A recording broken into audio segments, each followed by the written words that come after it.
There comes a moment in life when love is no longer about romance, but about responsibility. When Quang walks into a prenatal clinic with Linda, he doesn't say a word, but deep down he knows that from this moment on, his life will never belong to him alone again. Hello, everyone. Hope you're having a wonderful day. Today, we'll explore this quiet yet life-changing journey of Quang and Linda. If you enjoy the story, don't forget to subscribe so you won't miss the next episodes. Quang woke before the alarm, not because he had to, but because sleep refused to hold him. The bedroom was dim and quiet. Linda lay on her side, one hand resting low on her stomach as if it belonged there now. Quang watched her breathe, slow and steady, and felt his own chest loosen a little. He eased out of bed and moved through the kitchen like sound mattered. On the counter, Linda's papers were already stacked. Appointment card, ID, a folder from the last visit. Quang squared the edges as if neatness could calm him. His phone lit up, 9:30 call. His assistant followed with one word, confirm? Quang stared at it, then typed, reschedule, afternoon. He hit send before he could argue with himself.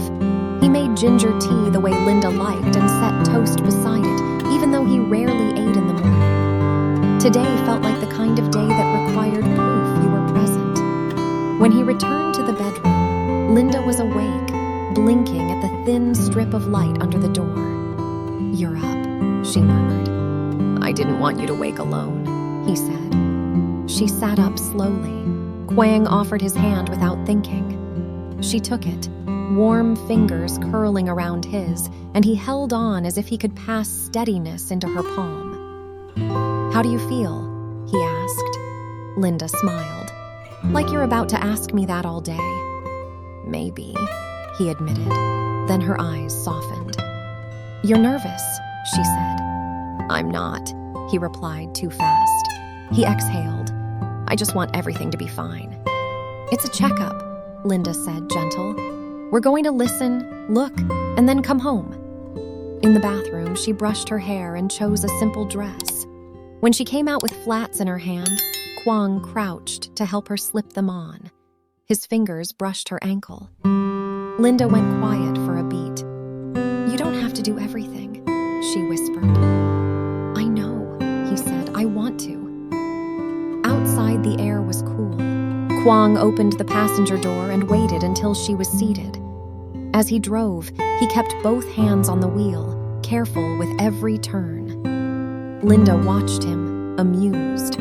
You're driving like you're carrying glass. Maybe I am, he said, and the truth of it landed hard. At a red light, he asked, Are you scared? Linda looked out the window, then back at him. A little, she admitted. Mostly I'm scared of not being enough. Enough for what? He asked, though he already knew. For the baby. For you. Quang reached over and took her hand. We'll learn, he said. Together. The clinic was bright and calm. The receptionist handed Linda a form. Quang sat beside her, her folder balanced in his lap like it was his job. Around them, other people waited quietly, each in their own bubble of hope and worry. Linda filled in the form and passed the pen to Quang without looking. He took it, feeling how natural that small trust was. A nurse called Linda's name. Quang stood at the same time. The nurse glanced at him. You can come in. Thank you, Quang said, and meant it. In the exam room, the nurse checked Linda's blood pressure and asked routine questions. Quang sat, stood, then sat again, not sure where his body belonged. Linda looked at him with a small smile. Sit, she said softly. He obeyed. Yes, he said, and she almost laughed. When the nurse left, silence settled. Quang cleared his throat. If you're uncomfortable, tell me. I will, Linda promised. After a pause, she added, if they say something we don't like, we'll hear it together. Quang nodded, throat tight. The doctor entered with a calm smile, reviewed the chart, asked questions, and then said, "Let's take a look." Linda lay back. The gel was cool, and she inhaled sharply. Quang leaned forward. "Okay." "It's cold," she whispered, smiling through it. The doctor moved the device across Linda's stomach, eyes on the monitor. The screen showed gray shapes Quang didn't understand. Linda's fingers found his again. He held on, knuckles whitening. For a few seconds, there was only the soft, mechanical sound of the machine. Then the room filled with a rapid, steady beat, small but unmistakably alive. Linda's breath caught.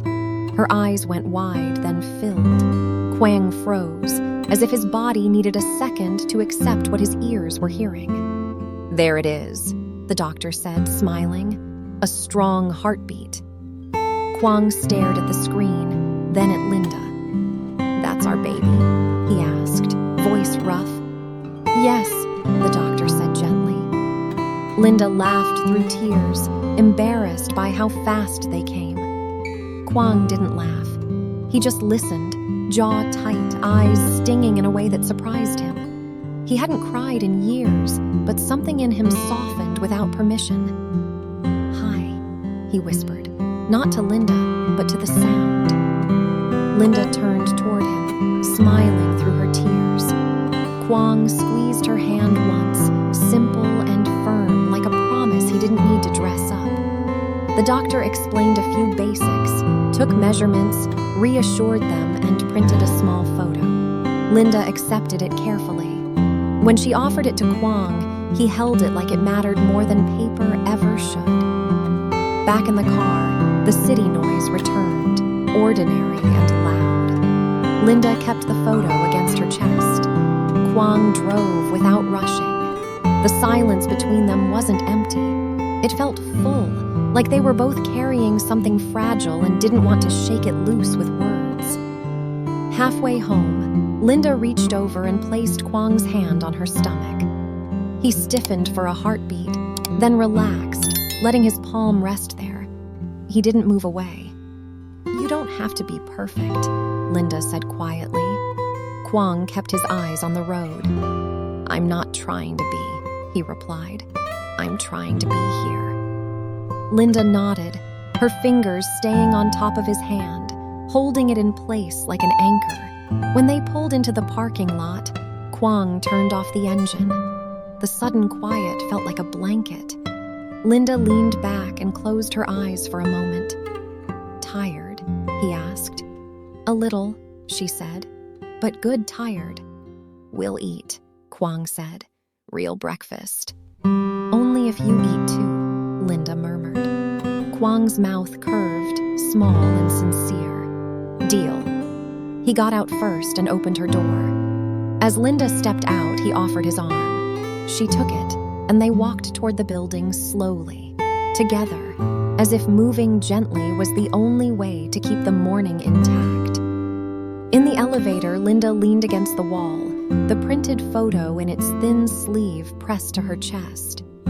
Quang stood close without crowding her, watching the numbers rise as if they were part of a countdown. When the doors opened, he guided her out with a light hand at her back. It wasn't a claim. It was a steadying touch. At home, the air still held the faint smell of ginger tea. Linda slipped off her shoes and exhaled like she'd been holding her breath since the clinic. Quang hovered in the doorway to the living room, unsure what to do with his hands. "Sit," Linda said, nodding to the couch. "Just sit with me." He sat beside her, knees angled toward her. Linda pulled a blanket over her legs and rested her head against the cushion.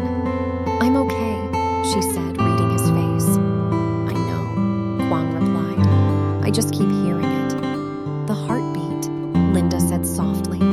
He nodded, eyes dropping to her stomach as if the sound might be visible there. "It was smaller than I expected," he admitted, "but it felt louder than everything else." Linda slid the photo out of the sleeve and held it between them. The image was a blur of gray shapes, but her fingers were careful, almost reverent. "Do you understand what you're looking at?" she asked. "Not really," Quang said, "but I know it's ours." His phone buzzed. Quang glanced at the screen, then turned it face down on the table. Linda watched him. "Work?" "2 messages," he said. "Both can wait." "You don't have to do that," Linda murmured. "I'm not doing it to impress you," Quang said. "I'm doing it because I don't want anything else in my head right now." Linda's shoulders softened. "Okay," she whispered, like she was accepting a gift without wrapping. Quang went to the kitchen and moved quietly, opening the refrigerator, taking out soup and fruit, setting a small tray together. He was precise, the way he always was, but there was something gentler in it, like he was afraid of startling the day. He carried the tray over and set it down. "Eat a little," he said. Linda tasted the soup and nodded. "It's good." Quang took a bite of his own food only after she did. Linda noticed and smiled. After they ate, Linda shifted and pressed a hand to her lower back. It wasn't dramatic, just a small sign that her body was changing in ways she couldn't always predict. "Lie down," Quang said. "I can," Linda replied, but she didn't argue. She let him take her hand and walk her toward the bedroom. At the doorway, Quang stopped as if he'd reached the edge of his certainty. "Are you comfortable?" he asked. Linda turned to him, close enough that she could see the tiredness under his calm. "I'm comfortable," she said, "when you stop trying to carry everything alone." Quang swallowed. "I don't know how to stop," he admitted. "Then don't stop," Linda said. "Just stay honest with me." He nodded once, as if that was a plan he could follow. Linda lay down for a nap. Quang sat in the chair by the window, phone in his hand. He didn't answer anyone. He didn't scroll. He just held it for a minute, then set it on the dresser like it was finally the less important thing. The room was quiet except for Linda's breathing. Quang watched the blanket rise and fall, and his mind kept returning to the same thought. He had built a life around control, and now something inside that room was teaching him how to wait. Linda woke an hour later and blinked at him. "You stayed," she said. Quang's mouth curved slightly. "Where would I go?" She sat up slowly. "I feel hungry again," she said, half apologetic. "You don't have to apologize," Quang replied.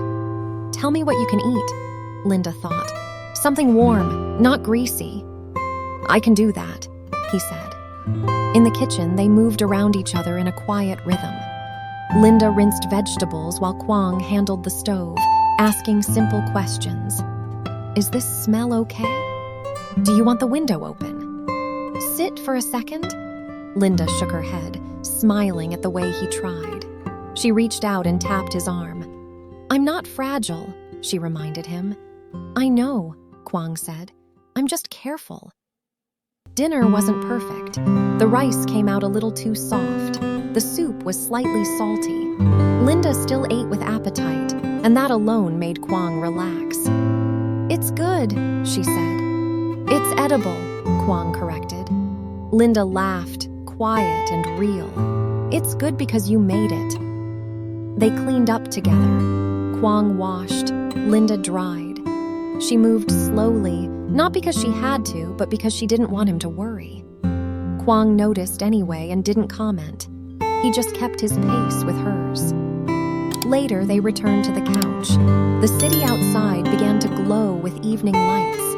Linda tucked herself into Quang's side. He wrapped an arm around her and rested his other hand over the blanket where her stomach lay. After a long stretch of silence, Quang spoke, voice low. "From tomorrow, I'm changing my schedule." Linda lifted her head. "Quang..." "No early meetings," he said, steady. "No last-minute trips. If something can be moved, I move it." "That's a lot," Linda whispered. "So is this," Quang replied, his eyes flicking down for a second. "But I'm not scared of work. I'm scared of discussing what matters. Linda's throat tightened. She reached for his hand and held it against her, anchoring it there. Quang's fingers curled slightly, as if they'd finally learned where to belong. They stayed on the couch until the room grew darker, talking only in small sentences.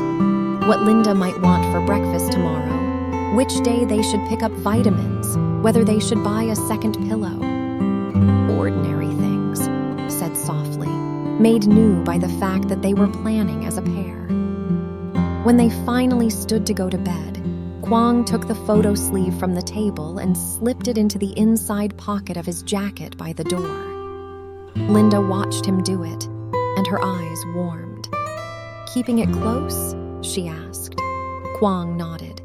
"Yes," he said simply. "So I remember." In the bedroom, Linda lay down and reached for his hand. Quang slid in beside her, his palms settling over her stomach with a steadiness he didn't have this morning. Linda turned her face toward him, half asleep. "Thank you," she murmured. "For what?" Quang asked. "For being here," she said. Quang kissed her forehead, slow and careful. "I'm here," he whispered, and this time it sounded like something he meant in every sense. They fell quiet together, the day easing into night without any need to prove itself further. Xin chào mọi người. Trong tập này, Linda và bà Linda theo bà và cậu cháu ra nương mía. Dưới nắng sớm, bà vừa chặt mía vừa kể chuyện ngày xưa. Dậy chặt 3 hoặc 4 khúc cho đẹp để bán được giá. Đồng mía cao dần, 45 đồng trở thành hy vọng cho phiên chợ. Một cây mía đổ bất ngờ khiến cả nhóm kêu, rồi cười xòa vì kịp đỡ nhau. Chiều xuống, Linda buồn bã vì con rúi của mình đã biến mất. Nghi có kẻ trộm rình quanh nhà. CEO Quang ghé đến lắng nghe và trấn an và tự sửa chiếc camera cũ trong kho, kéo dây lắp trước sân nhà để bảo vệ cô. Đêm đến, Linda nấu cơm nếp cẩm mời anh ở lại ăn. Hai người trò chuyện lòng ấm lại. Quang kể áp lực công ty, camera nháy sáng, bóng lạ thoáng qua, và không biết Linda có sống sót qua được đêm nay không. Mọi người nếu thấy video hay, hãy cho mình một like, một subscribe. Cảm ơn mọi người nhé.